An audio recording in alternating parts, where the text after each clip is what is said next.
अजहर साहब, प्यार मोहब्बत कितनी खुशी के साथ जो है ये लोग सारे चल रहे हैं, इत्तेहाद बन रहे हैं, नहीं भी बनते कम से कम निगोशिएशंस हो रही हैं। सर कितना अच्छा माहौल बन रहा है। डॉक्टर साहब ने बड़ी अच्छी बात की ब्रेक से पहले, 15 साल हो चुके हैं, 15 साल तक ऐसी सियासत ही करते रहे, एक दूसरे से लड़ने की, ये चोर है, ये डाकू है। Sir isn't it high time के तरीके इंसाफ भी अपना तर्ज सियासत तब्दील करे? मंसूर साहब, मैं हैरान हो रहा हूं इस बात के ऊपर। आपने 15 साल का है, मुराद राज साहब ने 40 साल हो गए सर। एक मिसाक जमहूरियत बना था, छांगा मांगा की सियासत होती थी। क्या छांगा मांगा की सियासत वापस नहीं आ गई?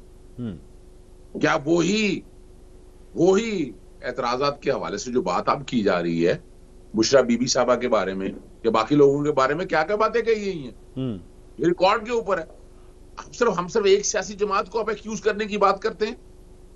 पाकिस्तानी तारीख में, पूरी दुनिया की तारीख में जो इस वक्त पाकिस्तान तहरीके इंसाफ और उनके कारकुनों के साथ हो रहा है, कम से कम कौम से माफी चाहिए। थोड़ा सा एहसास तो होना चाहिए एक सियासतदान को, एक जमहूरी सियासत। अगर जमहूरियत पर यकीन हो तो वजह है कि जो अब दोनों सियासी जमातें जो है ना, वो हर एक को पता है या मार्शल की पैदावार है या पार्शल की पैदावार है। ये तो रिकॉर्ड के ऊपर मौजूद है।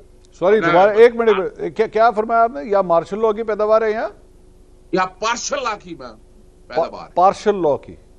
बिल्कुल, ऑफ कोर्स, उसमें क्या डाउट है? ये what do you mean by partial law? Partial law mean half martial law.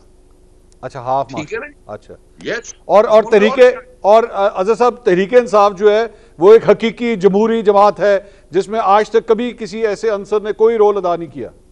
अच्छा, मैं मंसूर साहब, चले मैं इस बात का भी जवाब देता, चूंकि आप सियासत में हैं और आपको सियासत से मैं कितने सियासत सर, मैं कितने सियासत जानते हैं।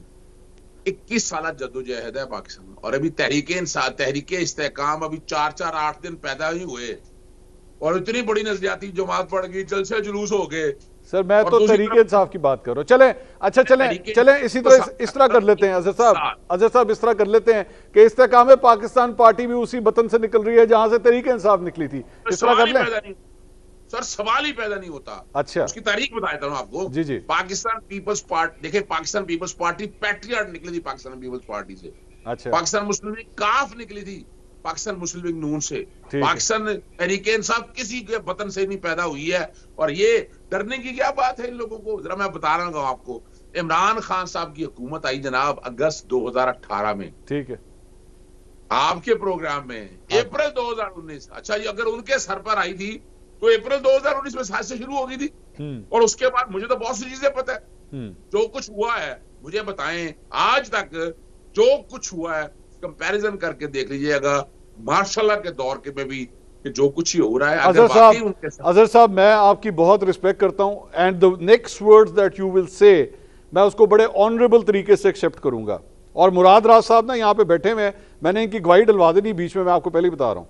आप अपने दिल के ऊपर हाथ रख के कहें कि 30 अक्टूबर 2011 से लेके जब तक इमरान खान की गवर्नमेंट बनी है, तो इस सारे अरसे के दौरान एस्टैब्लिशमेंट का कोई रोल नहीं था तहरीके इंसाफ को परवान चढ़ाने में। आप अपने दिल पे हाथ रखे कहें, मैं आपकी बात मान जाऊंगा। देखिए मंसूर भाई, पाकिस्तानी 70 साल सियासत में कब एस्टैब्लिशमेंट का रोल नहीं रहा? मुझे इतना बता दीजिएगा। मुझे पता था आप सच बोलेंगे।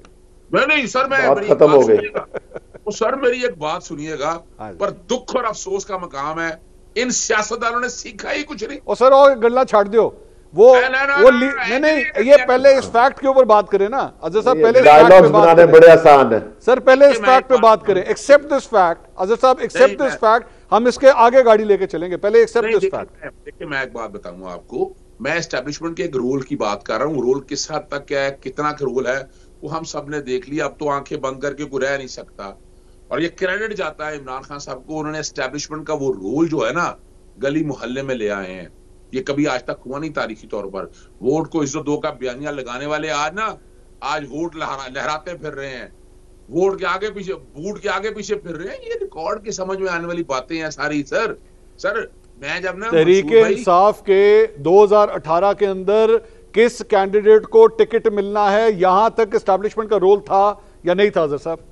कोई सवाल ही पैदा नहीं होता, कोई रोल नहीं था।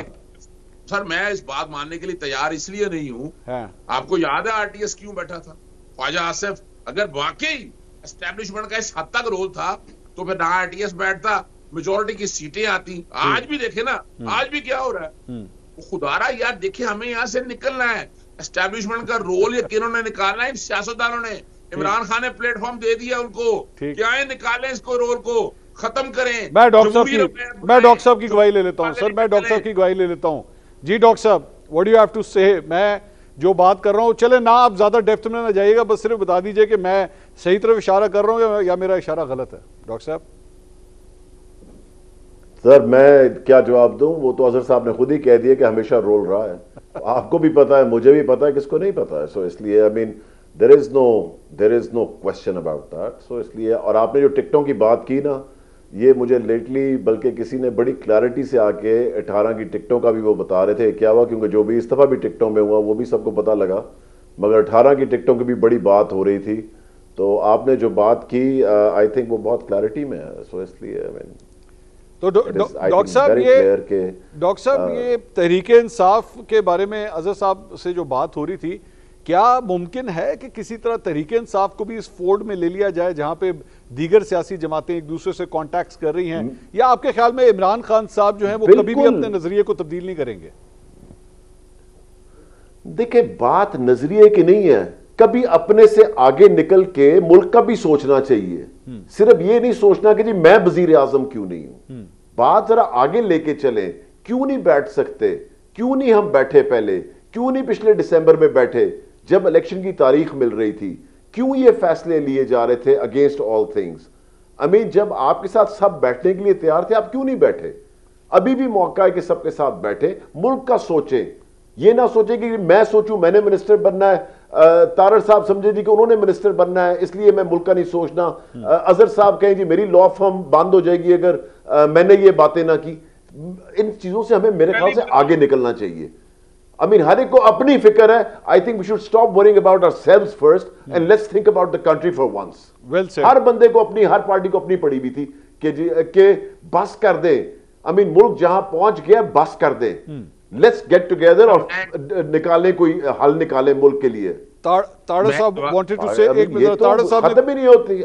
ताड़े साहब कुछ कहना चाह रहे हैं जी। ताड़े साहब व्हाट डिड यू से? कि मैं ना कहूंगा कि एक दहशतगर्द जमात जो ये कहती हो कि क्योंकि टीटीपी ने भी जीएचक्यू पे हमला किया था तो हमने भी हमला कर दिया, शोधा की यादगारों को मस्मार करते हो। अभी दूर की बात नहीं है ना मंसूर साहब, ये मियां वाली एयरबेस पे जो हुआ, ट्रेनिंग एयरबेस है, जहाज होते नहीं वहां पे, उस हमले के ऊपर क्या क्या नहीं कहा गया। रात हमारे लोग शहीद हुए हैं, उनको गालियां दी गई हैं वेरीफाइड ट्विटर अकाउंट से, बाज नहीं आ रहे। और मोहित पीरजादा साहब जहां भी हैं उनके आप कमेंट सुने। ये लोग अब स्टेट को तबाह करना चाहते हैं, ठीक, ये यहाँ पे अनार्की चाहते हैं। किसी दहशतगर्द से, किसी शर पसंद से बातचीत नहीं हो सकती, सियासी जमातों से हो सकती है, मगर तरीके इंसाफ ने 9 मई को जो रेड लाइन क्रॉस की वो थमने को नहीं आ रहा मामला। ये आज भी बाज नहीं आ रहे हैं। 9 मई से पहले वो सियासी जमात थे, 9 मई के बाद वो एक दहशतगर्द जमात है। तो बाकी सबसे बात हो सकती है तरीके इंसाफ से, माजरत के साथ नहीं हो सकती। अजहर साहब ये तो बाकी इस सोच मंसूर, एक बात मंसूर मैं कहना चाहता हूं, सिर्फ एक पॉइंट जी। मैं सिर्फ प्लीज, थैंक यू मंसूर, मैं सिर्फ ये क्लियर करना चाहता हूं। लोग समझते हैं जी आपने पार्टी बदल ली तो आपका नजरिया बदल गया। जिस चीज के लिए सियासत ज्वाइन की थी, जिस कॉज के पीछे की थी, कॉज तो वही है कि पाकिस्तान की कोई बेहतरी की जाए, लोगों की बेहतरी की जाए। आप पार्टी चेंज करने से अपना नजरिया तो नहीं बदल लेते ना। ठीक है।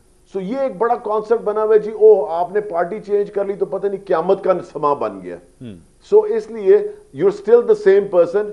आप एक चीज देख देख के, गलत फैसले देख देख के, you get tired of it कि यार कितने और गलत फैसले हमने बर्दाश्त कर रहे हैं। ठीक, पहली दफा हमें जिंदगी में हुकूमत मिलती है, 15 साल में बुजदार हमें मिलता है।